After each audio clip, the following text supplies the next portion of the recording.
ഒന്ന് ആലോചിക്കണം സാർ, നമ്മൾ ഒരുപാട് നാൾ കൊണ്ട് പ്രിപ്പയർ ചെയ്തെടുക്കുന്ന ഒരു തമാശ ഒരു നിമിഷം മതി തകർന്നടിഞ്ഞു പോകാൻ. എന്തെങ്കിലും ഗ്യാരണ്ടി ഉണ്ടോ സാർ? അതുകൊണ്ട് ഇതിനകത്ത് 1000 രൂപയുള്ളൂ സാർ ഈ പദ്ധതിക്ക്. വേറെ എന്തെങ്കിലും വേറെ എന്ന് പറഞ്ഞുണ്ട് കൗണ്ടർ മിത്ര. കൗണ്ടർ മിത്ര അതിൻ്റെ പ്രത്യേകത എന്താണെന്നറിയോ? ഇപ്പോൾ നമ്മൾ ഈ കൗണ്ടർ മാറി അടിക്കും.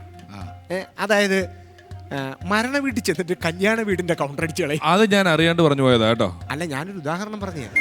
കയറി കൊടുക്കില്ലേ? അങ്ങനെ മാറി പറഞ്ഞപ്പോൾ കല്യാണ വീട്ടിൽ ചെന്നിട്ട് മരണ വീടിൻ്റെ പറഞ്ഞാലോ എങ്ങനെ ഇരിക്കും അവസ്ഥ? അങ്ങനെ കൗണ്ടറുകൾ മാറിപ്പോവുകയും ചെയ്യുകയും ചെയ്യുമ്പം തല്ല് കിട്ടും, അടി കിട്ടും, അപകടം ഉണ്ടാവും. അങ്ങനെയുള്ള ഒരു ഇൻഷുറൻസ് പദ്ധതിയാണ് കൗണ്ടർ മിത്ര. അങ്ങനെയുള്ള ഒരു ദിവസം ഒരു 2-3 പ്രാവശ്യം ഇങ്ങനെ പൊളിയാണെന്നിരിക്കട്ടെ, അങ്ങനെയുള്ളവർക്ക് കിട്ടുന്ന 3000 രൂപയും ഒരു ഭവനും മോളിയും. ഇവിടെ വന്നത് സ്റ്റാൻഡപ്പ് കോമഡിയിൽ ഒരുപാട് തമാശ പറയാൻ ആൾക്കാർ വരുന്നുണ്ടല്ലോ. അവരെയൊക്കെ ഈ പദ്ധതിയിലൊക്കെ ഒന്ന് ചേർപ്പിക്കാൻ വേണ്ടിയാണ് ഞാൻ വന്നത്.